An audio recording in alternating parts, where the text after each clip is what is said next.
The champ is here! The champ is here! The champ is here! The champ is here! The champ is here! The champ is here! The champ is here! The champ is here!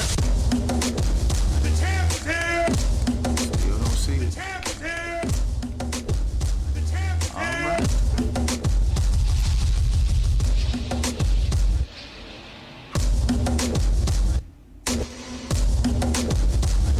Faded. 'Cause I'm gonna give that look always. All right. Welcome back again. The champ is here. You know, loved by many, hated by few, respected by all, we're second to none. That's right, second to none. Loved by many, hated by few, respected by all. Second to none. That's right. Commission Radio Show back again. We are going way back, way back. We got some folks here. Well, not that far way back, but you know, before I became the commission, I was a young lad in David W. Carter High School and Law Magnet High School as well, while I got voted most likely to succeed. And guess what? It was a whole bunch of lawyers and judges that came out of that school. And, well, I didn't become a lawyer or a judge, but I remained, as always, cool. With that being said, that's why we're here, because we want you to be cool and know what's going on in the community. And this show right here, as I said before, this show is in its 8th year. Well, Wow. holding up 9, Right. but 8 year. See, Carter High School, 8 year. Yeah, that's the Carter side. Yeah, that's a Carter. That's a Carter 8. So you know that we want to go ahead and recognize those people at Carter. I always crack jokes on Carter, but this radio show is in its last inception here at the Fishbowl Studios. Before Fishbowl, they're getting ready to move out of town, literally out of town, going to Bedford, Texas. Bedford. I don't know about Bedford. That don't even sound where I need to be at. Bedford. That's like saying I don't want to throw no besmirchments on Bedford, but it's like I don't know about Bedford. Right. But I know about the ballpark here in Choctaw Stadium. What do you think about it? I love it. It's All right. beautiful. Very nice All right. studio. We got our guests. We got a guest on right now. You got the split screen going up and everything. We doing the social distance deal and everything. So, Dr. Keisha, introduce yourself. Well, thank you. Thank you so very much for having me, being such a gracious host. I am Keisha Lankford. I am a career educator in Dallas, Dallas native. Very, very passionate about my community that I grew up in.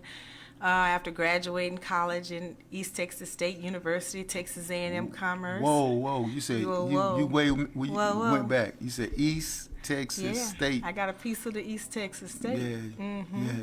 That's sort of like North Texas State. Yeah, I remember. Yeah. When we went to North Texas State University, East Texas State That's University. right. Okay. That's that old school love. Yeah. Yeah, I actually got it to finish with my bachelor's there, and then I received my master's, and it was Texas A&M Commerce. Okay, so you I got got a little both of piece of both. Okay. Came back to Dallas real quick, not knowing I'm being very familiar with some of the challenges we were having in our community. So I wanted to make a change. I started out at the juvenile department, realized the kids are too far gone by the time they get there, so I need to come in a little sooner, and I went in and started a nonprofit called the Avenue Proactive Resource Center. Objective was to help those young people, particularly those young men that will fall through those traps that many of my colleagues, my classmates, my family members fell in: drugs, crime, pressure, abandonment, from not having the role models or the family to protect and provide for them. And so I came in to do that, and I started the nonprofit, but it was really hard to get those grants to help me, so I started to teach, something I said I'd never do. But I loved it. I taught at our alma mater, Law Magnet, for 18 years. 18 years you taught at Law Magnet? I taught criminal justice, yes. Wow. Loved it. Now, whose place did you take? I took, so it was in criminal justice, Right. so it was Miss, I don't think she was there because she was there when I was there. Right. Her name was Miss Tomberlin, Peggy Tomberlin. With Mr. Dr. Geyer was there. Yeah, they were in the Dr. government. Allred. See, I was in government when I was there, right? With Okay. Allred, Goodall, Geyer, and Right. Yeah, I knew I knew Dr. Geyer when he was Harry Geyer. Harry Geyer. That's right. And I knew Dr. Allred when she was Opal Allred. That's right. That's They right. didn't have the They didn't have doctors that in yet. front of that name. They were just, and Yeah, they you told us, were early. they said, you can call me Harry, and you Oh, call yeah. me Opal, and it was like, wow, because we didn't have at Law Magnet, we didn't have like traditional classrooms, and you got up and you went as you pleased and everything. It's true. No bells. No or bells, anything. none Isn't of that that. something? Yeah, Yeah. that was pretty cool. A taste of what education could be like. Right. For all. I mean, this was 20, 30 years ago. We were doing it this way, so we know it works, right? Yeah, I did it. It was 1977. Yeah, I came 20 years after. You came 20 years afterwards. Wow. See? Yeah, So we had a mutual friend, Judge Etta Mullen. Yeah, Yeah, she she was went to- she yeah. attended Law Magnet Right, also. yeah, Right? yeah. So so as a And student, also Ingrid Warren, Judge Ingrid. Judge Ingrid Warren's my classmate. That's correct. Mhm. Well, she went to class Yeah, with we you? graduated together. Ingrid and I. Mhm. Wow. Good See, friends. wow. Yeah. See? Yeah. Yeah. And Cassandra Young people. Russell. I love young people. Yeah. And Cassandra Russell is one of your classmates, which is my cousin, which made this She possible she wasn't today. at Law Magnet, though. She was at Carter High She at School. Carter High School. The Carter High School. The CC. Yeah, CC. Right. So I thank her for this opportunity. No, she thank you. She was hell bent on me being on your show, and I said, "Well, Have you yeah." ever been on the show No, before? that Have you ever seen the show before? Of course, yeah, I heard a lot about it. Okay. Yeah, I've heard seen it. So I said, yeah, that would be a great idea. So she said, I'm gonna make it happen. I said, let's do it. Well, I saw you on Monday Night Politics. the other day. Oh, I hate those. Well, Why you look- hate those? You can't say that. I'm a sponsor of Monday Night Politics. no. I love the fact You that love you get it. the You- opportunity true politician, to you say, clean that up. Well, I hate that, Let me but I love clarify. it. Okay. The 1 minute response, I'm an educator, so I like to tell people why I'm saying what I'm saying. By the time I get there, it's over. So it's not my friend. It's beneficial to meet everyone, but the timing and I'd like to make sure people understand where That's I'm the coming same from. way I felt about when they gave me my voice, my opinion. They said you have 1 minute, and first time I did it, they said, Ed, that was a little too long. It was 63 seconds, and they said that was too long because it's 1 minute. That's right. And because if I did 63 seconds, that meant somebody's commercial wouldn't have been played all the way. You can't have Yeah, it. that's right. That's right. Well, a couple of hiccups with Monday Night Politics. One, the video, the picture they put out for me. Did you get to see that? No, I didn't see Good. that. I'm glad. Okay. It was a picture. I'm gonna have to look it up now. Yeah, you're gonna have to look it up. Yeah. It was a picture, like a old picture my husband and I did for our anniversary. It was like a modeling picture. I was like, Oh, all they the did a pictures- modeling picture with you? And so I just wanted to clarify that was not my selection. Okay, I did not select that or the bio that was in it, but I was also cut off at the end. No one got to hear my closing, so that was another hiccup that I thought. Okay, they so didn't now serve me well. everybody was seated on stage, Mm-hmm. and it was like 7 or 8 of y'all up there. 9. Oh yeah. It's 9 in the contest. I've been wrong with my 7. numbers and holding up wrong fingers and everything so far, so it's not gonna be good for me. So it was like 9 of y'all up It's there? 9 total in the contest, but it's 7 on the stage. You're right. Okay. So anyway, I was cut off at the end. I didn't get to. I said my speech, but the video cut off. Technology, it cut off before I could get started. Well, so, hopefully we will give you more time here. yeah, I'm looking forward And to then it. we're going to play a couple of drops, and then when we get back, we'll ask you the most important question. Yes, Why are you running? I'm ready. Okay, let's play a couple of drops, and we'll be right back. Yeah.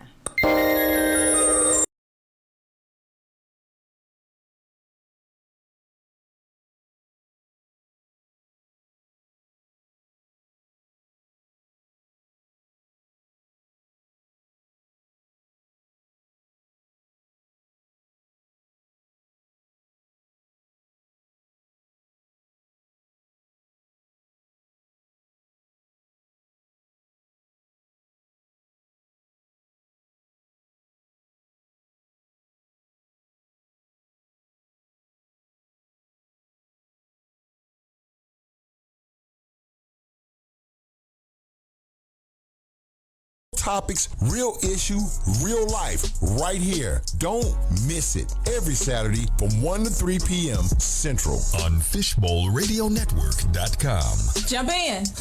Wait, I was supposed to go first. Oh, I'm so sorry. Just jump in.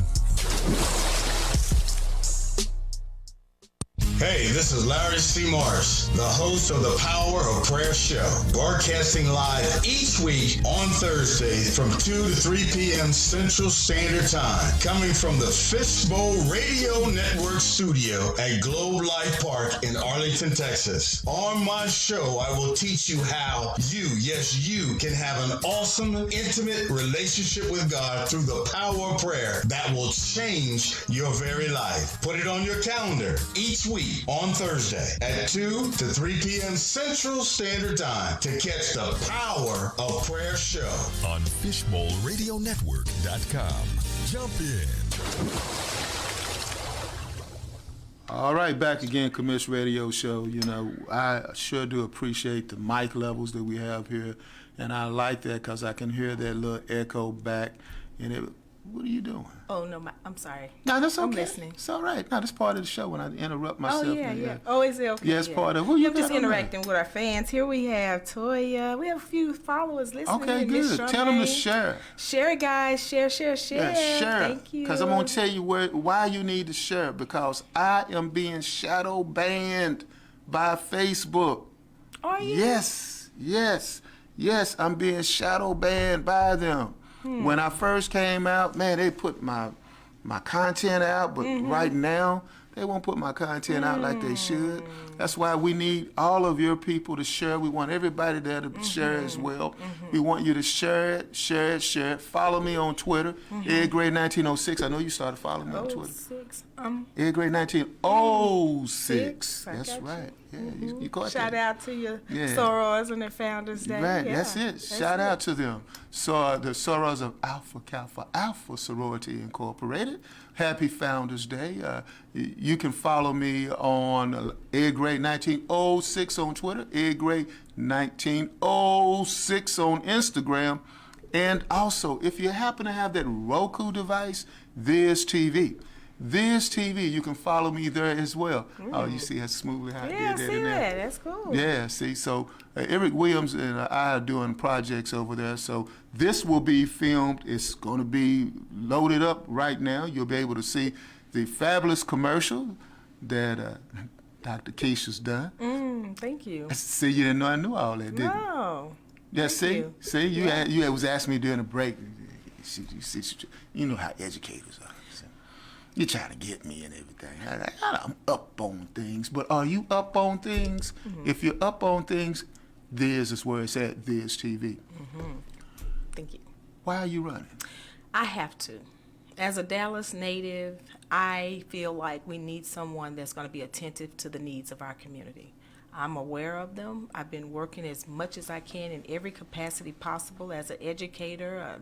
I own a counseling agency, a nonprofit. Everything that I have ever done has been to help the betterment of our people.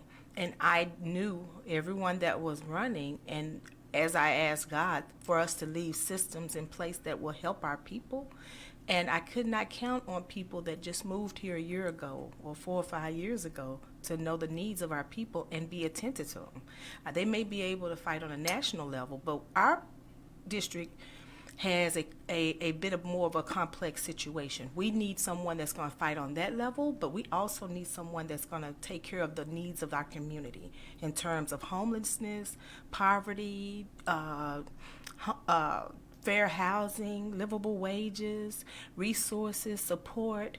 It is no reason we are in the predicament we're in, except those resources are not getting to the need. So how do we get them there? And this is congressional district, which 30. 30. It is. So for those people who are listening at home, you're going to have to take real good notes. Gerrymandering is in full effect here, as we used to say back in the 90s. Where is this district at? It actually covers most of southern Dallas. It extends as far as Grand Prairie, a little piece of Tarrant County in Grand Prairie, all the way through those suburbs of DeSoto, Duncanville, Cedar Hill, which I'm the trustee, school board trustee, serving as an advocate for our children and faculty and staff. But it extends on to Lancaster and Balk Springs and a little piece of Mesquite and Seagoville, and comes straight up Pleasant Grove through Oak Cliff, our home, my home. I told you. I mean, if you're not part of this district, you must live in Oklahoma. Outside of Dallas. Yeah, outside. I mean, do you have any parts of Forney? A little piece of Forney, but it's just a skim through there. Yeah, it's still even that. Forney. I mean, that is what we need to do. We need to change the way they district there. That is just absolutely horrible. You know, it's unfortunate. People are talking about power, right? When they gerrymander, and when they do the filibustering, they just want power. And what we have to understand is that at the end of the day, we're all humans, and we all have needs. And if our needs are not met, then it's not safe for anyone. And so you have to speak a language that helps people to understand. So I taught criminal justice, and I also taught sociology. I study people. I understand there's a way that we can engage you to something that you may want to know or need, and us get what we need as well. Well, let's talk about your district, sociology. That was one of my degrees in sociology. So let's talk about that, and your district that you have. What are you doing? That live? Okay. Wow, that's feed on live? Okay, kill that feed then. And erase that feed. So that being said, we had two feeds going on. We had a live feed on Facebook, and then we had another feed that was going on as well, technology at its worst. We're talking about now sociology, going back to sociology, and also the human condition. There's a lot of homelessness in the district. How do we address that? First, and this is the most important thing I can ever tell you, have you ever cared about something? You're going to take care of it, right? We need somebody that's going to spend some time looking at how much money that's been spent or sent to our district and how it's been appropriated, what they're doing with it. I hear all the time as a trustee going to these conferences how many millions of dollars have been sent to our district. And I'm looking at our community in the inner city, and I'm like, where is it going? So we have to, with fidelity, I will go and look and find out where those dollars are going and make sure that people that are like nonprofits, organizations, small businesses that are doing the work in the community, that they have access to those funds and resources. Because what I am finding is that the money comes here, and people that know how to access that money, right, don't have a passion about doing anything about the needs. So once we make that a priority, you know, because homelessness should be a priority. There's somebody's child, somebody's parent, somebody, in most cases it's mental health, but right. In a lot of cases, rent has gone up $400. Did you know that in the last 2 or 3 months? $400, so $1,000 for an apartment right now. How much does it cost to have an apartment in Dallas? $1,000 for average. That's average low. Average low, and Now. that would mean a person making minimum wage couldn't afford to live in an apartment, or they cannot. couldn't afford to get anything to eat once They they live in an cannot. apartment. They cannot. And this is a reality in our community. I do the work. So as a counselor, my husband and I, we help people with anger management, family violence prevention, life skills, parenting, and we find out a lot about what they went through as a kid. And you know, as a child, many children don't tell what's wrong with them because CPS gets involved and they get taken from their family. So they live in despair. So what I envision, and something is very simple, doesn't even require me to pass a law. It requires me to look at the money that is already being appropriated here and find out how it's being dispersed. So what we're going to do with that is create success stations. Every library, especially in the areas of despair, every library and rec center have a social worker or a career navigator there, someone to help people, because at this time, can you tell me where a person is supposed to go if they're out on their luck and they don't have a job? What do? They don't have anything. So they turn to crime or whatever is accessible right there. I mean, and that is worldwide known information. If you don't have resources and support in communities, people tend to think, you don't care, so they don't care, right? And so a lot of times, I was just speaking to some students the other day, and they told me that if some children can tell you that, why can't adults see that? And if we take care of them, that makes crime, the community safer, right? Okay, let's talk about crime. Mm-hmm. How do we make our community safer? Well, we have to show that we care as a government, even with healthcare, even with the shot, COVID. You know, we're not winning that because people don't trust the government to tell them what's right or wrong because they've never known the government to have their best interest at heart. So we build that relationship by connecting them with resources, making an effort, extending an olive branch, saying, hey, we care about you. If you have problems in this area, every library, this would take a united effort with the municipalities and state government. Between the three of us, we ought to, and organizations, nonprofits, and things of that nature, we should be able to have someone designated in these low areas saying, you need housing, you need food, you need job, you need training. And let me tell you something. Right now, Texas Workforce Commission is one of those entities. They know how to get the money comes to them. $20 million was sent to Dallas. I was told this at a Black Caucus meeting for black male initiatives. You don't believe it, do you? Because you haven't seen it. Have you seen any black male initiatives around here? No. But $20 million came to Dallas for that. So what do they do with the $20 million? So let me share with you. So doing a little tracing, some of the money went to Texas Workforce Commission. Workforce Commission provides free training for anybody that wants it. That ultimately changes your hourly wage from $10 an hour to $40 if you're a certified welder, CDL, and that's any of done those through the things. Texas Workforce Commission? That's exactly right. But it's a secret. Who knows about it? Why is it a secret? Did you know about it? No, but you know, in all fairness though, and I'm just saying for the people in District 30 who predominantly black, then are we going after these jobs or what? So when people or are we just sitting back saying, well, they ain't gonna give us a job? Be like with Robin Harris. Who is it? Job. Is that what we're doing? No. So how can you go after what you don't know is there? So we have to do a better job at making sure that those needs and the people that get that money have to have a passion to make sure that it's going to the places that they need it. But we don't see that. It's a whole that was just one example. Parkland Hospital, they actually have a grant, so they got some of that money, and they provide training, coaxing, mentoring to people in those impoverished areas. But do you see any information out on billboards about that? Is this something that you can do if you're elected? Absolutely. I will bridge that gap. That is my prayer, that we bridge that gap for our young people. Right now, we have not left them anything substantial to be able to succeed. Okay, now let's talk about, and then we'll go to a break. It's 4:31. Food deserts. Okay.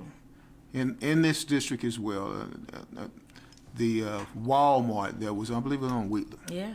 It closed, and now they have an H-E-B that will be opening in Duncanville. So how do we get more stores in this district? And I know it's not the responsibility of the government to do that, but the government is good at working with trying to make sure people get vaccinated. Then they should be able to work to make sure that people get fed. It's true. So I have the opportunity to get fed. Absolutely. I agree with you 100%. But what has happened and what has been told is that because people don't go in the store and purchase all their items, that it's much more of a risk than it is a profit to the businesses. Now, we know better than that. But here's the deal. They don't purchase what? The items. So they're saying that these are reports. People steal more than they make. Does that make sense? That doesn't happen there. That's what they said. No, that's why it's they a cop-out deal on that. No.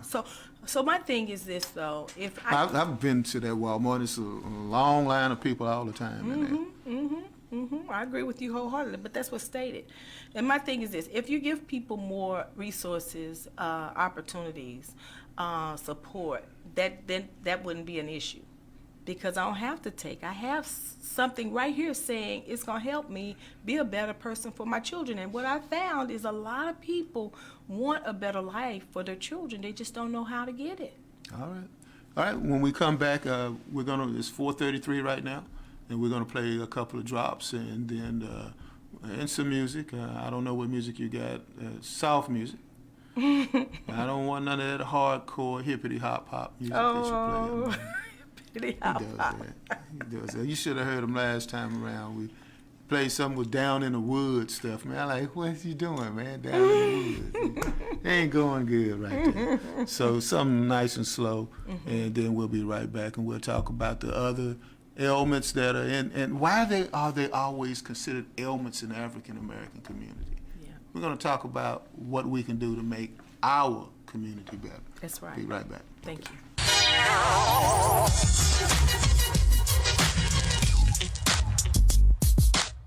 Hello, everyone. I am Dr. James, host of Dr. James McConnell's The Small Business Network, broadcasting live each week on Saturday at 1 p.m. from Fishbowl Radio Network Studios at Globe Life Park in Arlington, Texas. Log on to hear us talk about and feature small businesses and the life of a small business, the struggles, the triumphs, the daily operation, the grind of starting and running a small business. So be sure to log on each week on Saturday at 1 p.m. to catch Dr. James McConnell's The Small Business Network.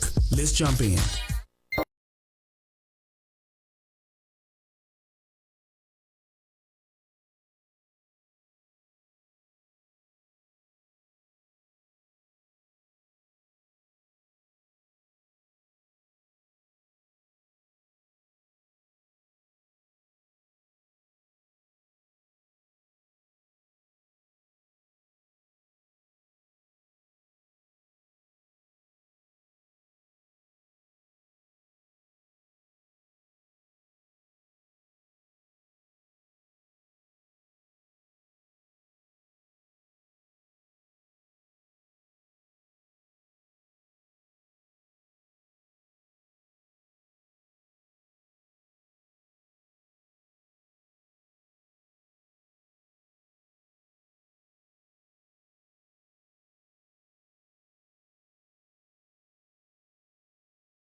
Talk right here to these people right here. We're talking on 2 mics.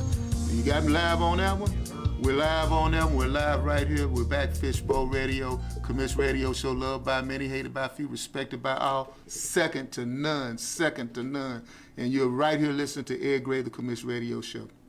Got Dr. Keisha. She's right here talking to us right now. I'm calling her, like first name basis and that kind of thing. That's cool. But that's the way I roll. Mm-hmm. But the way we rolled here earlier, you guys were seeing it live up close and personal. You were seeing me direct the way this show is going on. And what we're going to have right now is we're going to have Dr. Keisha direct as well what is going to happen in U.S. District 30. All right, you can roll it back on there. All right. Thank you. I'm an artist. Now. And a character. All right. So, well, they got big noise in the back. I feel like I'm back in school. Like, can you report? Yeah. I mean, you know, but you're used to that kind of thing. Mm-hmm. You know, trustee. How long you been a trustee? 3 years. 3 years. Mm-hmm. Yeah, I remember when you first got elected. Yep. So Love 3 years, and from there, now you want to serve in the United States Congress. Yes, because it gives me a unique opportunity, one, to serve the community in which I live, but also go back and pay it forward. Go back and make sure that everything that was availed to us through the 60s and the 70s, that we're at least leaving some legacy for our children. And that legacy is for them to soar. It's support, opportunities, accountability, and results. That's the only thing I'm guaranteeing. Soar. Okay. I don't want us to just survive. I want us to soar. Yes. You know. And we can do that. Don't you believe it? I believe we can do that. I believe we can do that. We talk about food deserts, we crime. We talk Yeah, you about call crime. police right now, they won't come. Did you know? What do you mean they won't come? Well, City of Dallas is a shortage, right? So there have been people complaining that they've called the police and cannot get a response. Is that acceptable or not? That is unacceptable. It's like 911's a joke, right? Really. I mean, that great philosopher Flavor Flav once said He that. said it way back then. Way back then, you know. So, and that bothers me. Things that were issues 30 years ago, Marvin Gaye 40 years ago, what's going on? Still happening today. What intentional, deliberate efforts have we made to make it different? I don't see it. Do you? well, how can you make it better, though? Oh, I mean, care enough to make sure that they make the people a priority. Make sure those funds you allocate for get here and get to people that are in need, like jobs, for example. Jobs. Who you hiring? How do we know you're hiring people from these impoverished areas? Parkland, you got that grant money to hire these people. Now ask the young lady, how are people to know about it?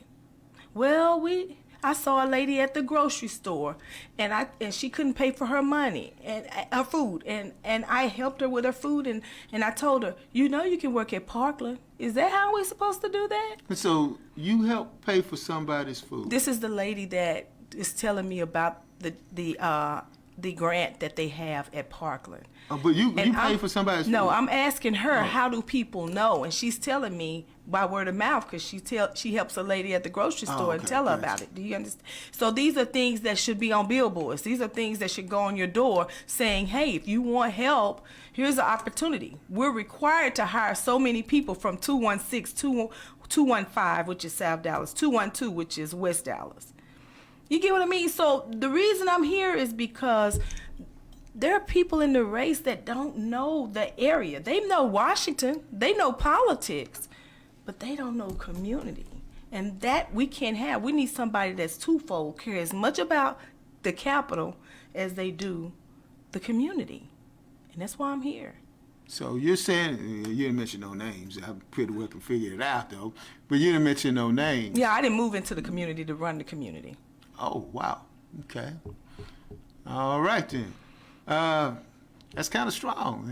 I mean, true. how come y'all didn't have those kind of comments on Monday Night Politics? That would have been great, man. But then again... Oh, no. Someone told me, it's going to be some hair pulling in that race. I said, not on my watch. Well, you got 9 people running. We're not going to do that. We're going to love each other through this. Yeah, well, you have to. It's Martin Luther King's birthday weekend. I mean, there's a lot of that going on this weekend. But, you know, when we talk about Martin Luther King's birthday and his weekend, we always talk about unity and everything. We talk about I have a dream. But we don't talk about the thing that Dr. King said. He said that his dream was a nightmare. And one of the things that in between these parades that we're going to and coming from as well is the Voting Rights Act.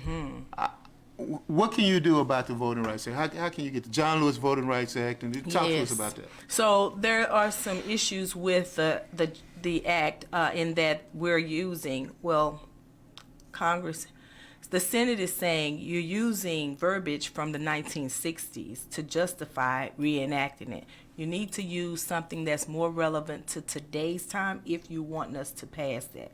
Right? So we can be creative with that. You know, people that have been disenfranchised, people that are being unable to vote because of their work hours. You know, there are ways you can put verbiage in there to get that passed. We just have to be vigilant. So getting it passed, and the Republicans, they're playing hardball. Are you prepared to play just as hard as they're playing? I love my community, and I'm doing whatever it takes. I don't care nothing about leaving my community. The only reason I want to leave is to go and help my community. And I'm not going up there to play. I'm going to get the job done, do what I need to do, talk to who I need to talk to, be as strategic as possible, build relationships, which is my motto with my organization. That's what we do, build healthy relationships. Build healthy relationships. So I'm going up there to do exactly what I've set out so I can come back home and enjoy my grandkids. And that's the other thing. My children are grown. They graduated from my college. I can't ask for better. They're my legacies.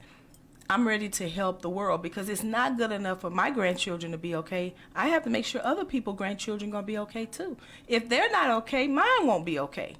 Because the haves are often victimized by the have-nots. So I got to make sure everybody's kid's okay. And that's always been my vision. That's always been my goal, to make sure everybody has an opportunity. I get that everybody may not take it, but I don't want them to say they didn't have it. That's great, because everyone should have the opportunity. Some people don't want to take those opportunities for one reason or another. They say, well, I don't want to do it. Or they're not ready at that particular time. Correct. One of the things that I've talked about as well is the minimum wage. Mm-hmm. The minimum wage, and I've said this last week, the minimum wage has not been effectively raised since Dr. Martin Luther King Jr. was alive in 1967. So indexed to inflation, it is the same rate that it was in 1967. What should the minimum wage be? Well, there are jobs now with a background, you can make $18 an hour. People don't know about it because their companies get tax breaks for hiring people with a background. This is what I'm saying. A lot of the things that people are running on, it already exists. It's just that we don't have the knowledge. It's not passed on. But I make it my business to find out about it because it helps my clients. When they come and say, I can't find a job because I got a background, I went and start going to job fairs myself and getting names and numbers and listings so that I could find out where they can work. And when they call me, I'm like, I give them the information and they can go to work. We have a guy over at Redbird Mall. Do you know Curtis Corbin? He and I have been in the game for a long time. My brother in the struggle, I call him.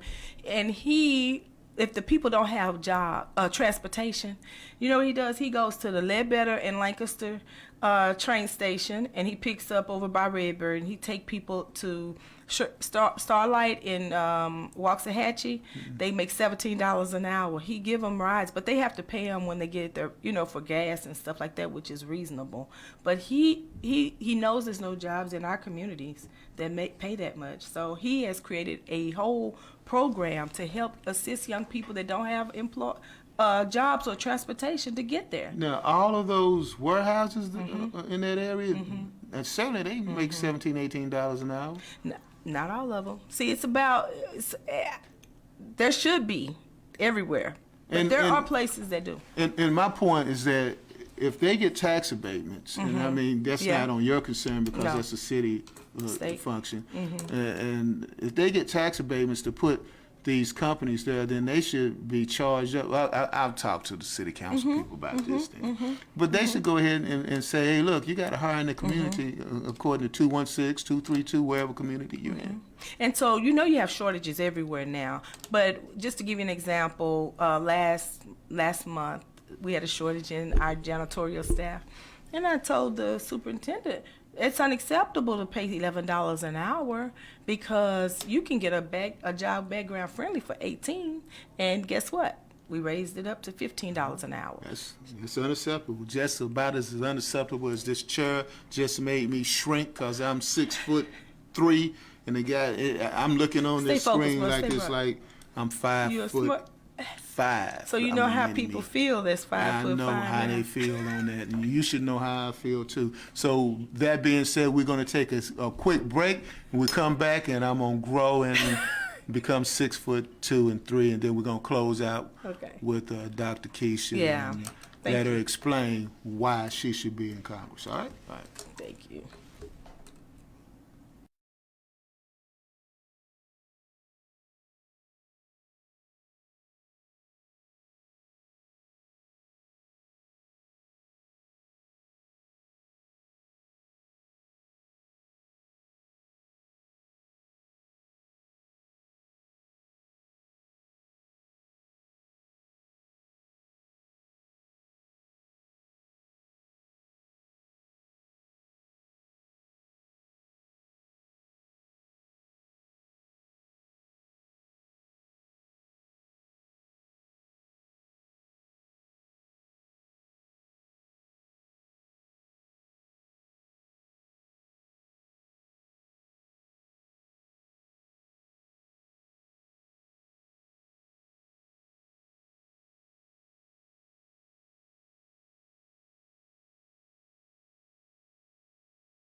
The rain on the window.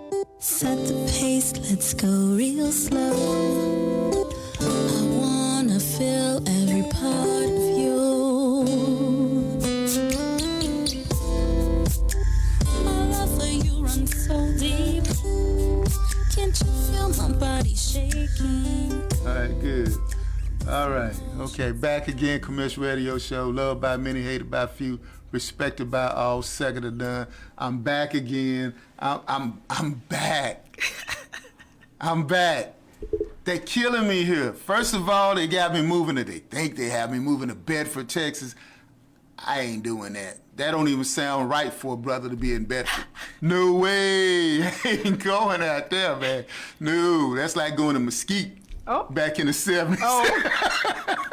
So that being said, if y'all from Dallas, y'all know what the hell I'm talking about. But, anyway, we're back again. Loved by many, hated by few, respected by all. We are closing out the show. Second show, we're going to have a legal standpoint with Michael Todd. He's going to be walking through in a minute. So we're going to close out with Dr. Keisha. Hey, Dr. Keisha, talk to me. Why should we elect you to be Congress? It's simple. I care. I cannot expect anyone else to come in and do the work that we're going to do. It's the old homage of you can't, if you won't do it, how can you expect somebody else to do it? And it's a lot of work. And the work is going to require someone that has a passion, a desire, a zeal for children, families. And over the years, my husband and I have worked diligently. I want to thank my family so very much and all of my supporters that believe in the vision. We've hosted Community Love Fest for years. We've hosted step shows to stomp teen violence. We've hosted domestic violence basketball tournaments, all trying to encourage healthy relationships. And now we have an opportunity to mainstream all of these pieces of information and all of this knowledge and all of these resources so that we can affect change systemically for our young people and families in those communities of despair. All right. I'm going to laugh at you. Hello, that was my paper boy right there when I was growing up. That's Michael Todd. Yeah, he was our paper boy. He went to school with my brother. Yeah, he went to school with your brother? Yeah, your Mighty Bear, or did you go to Skyline? I went to Skyline. Oh, okay, Yeah, but he was in Sock District. His daddy ran Sock. Well, see, we're gonna have a seamless transition. Now you can go ahead and put this back on both of us now. Put it back on both of us now. So we're gonna have a seamless transition, and we're gonna roll into to the next interview right at 5 o'clock. But you just. First of all, Michael Todd is Michael Todd. The Michael Todd. I'm sorry, the Michael Todd.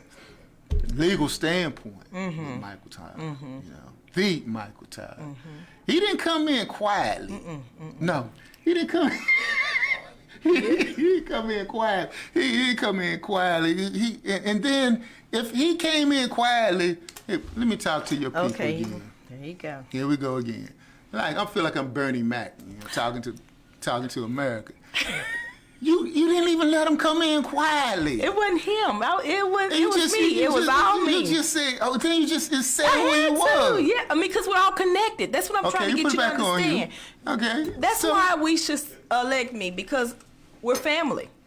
Well, We've been here. Obviously, this show is like this now because he came in like that, and you call him your paper boy. That was our paper boy. I love to say that because he ain't no paper. He far from a paper boy now. I know that. But everybody needs to know that that's possible. That came right out of Oak Cliff. Yeah, I mean, and there's so much power. We always be talking about we just two brothers. From People talking about what's good coming from the hood a lot. We just need to share it. We need to tell it. We need to make sure it's mainstream information and not a secret. And then people are suffering because they lack vision or worth or self-worth, self-esteem. We have so much power. We just got to use it. And my job as a leader in our community is help to unite those forces so that we can see greater things coming from our community. Okay. All right. And just as important as what you just said, which newspaper did you take? Which newspaper did I take? He threw for. Oh, it was Dallas Times Herald. That's it. That's good. The Dallas Times Herald. Yeah. That's okay. Yeah. Dallas Times Herald. For those that are listening right now. See, if you just came a couple of years ago, you wouldn't know the history. You wouldn't know nothing about that. It was like because we live in Southern Oaks, right? And I went ahead a long time ago. Wow. Southern Oaks. I mean Southern Oaks when Southern Oaks was segregated. Oh wow. I mean you don't know that Southern Oaks used to have a black section and a white section. So we lived in the black section because you black. We're black. You gonna scare me. I'm like Michael Jackson. So, you were waiting, right? How you gonna get we're black. I'm listening. So anyway, I went and got the newspaper. It was on Martin Luther King's birthday, and I remember it was in 1971, something like that. I was born. Yeah, and I got the newspaper, and the guy says, I said I'm supposed to get the newspaper for my family because it's Martin Luther King, and I got the newspaper, and I got the Dallas Morning News, and the guy told me, he said, you don't get that paper. He said, black people get the Dallas Times Herald. So, that's how, you had that kind of deal. It's like, right. You black, you don't read that one. That's right. Sort of like CNN and OAN. It's like, you don't do. But we're going to talk about that next hour about, about sedition and all that kind of stuff about that. So, election is when? The election actually starts on Valentine's Day, which is February the 14th, and it's to the 25th for early voting. All right. And then, of course, the actual election day is March 1st. All right. Okay. I pray your support. All right. And you're on the ballot. Thank you. Ready to roll. I'm ready to roll. All right. Thank you. Appreciate you for coming on the Commission Radio Show. Thank you. And we're getting ready to take a break right now. And hey, thank you for tuning in. And we will see you on live stream with Legal Standpoint with Michael Todd. All right.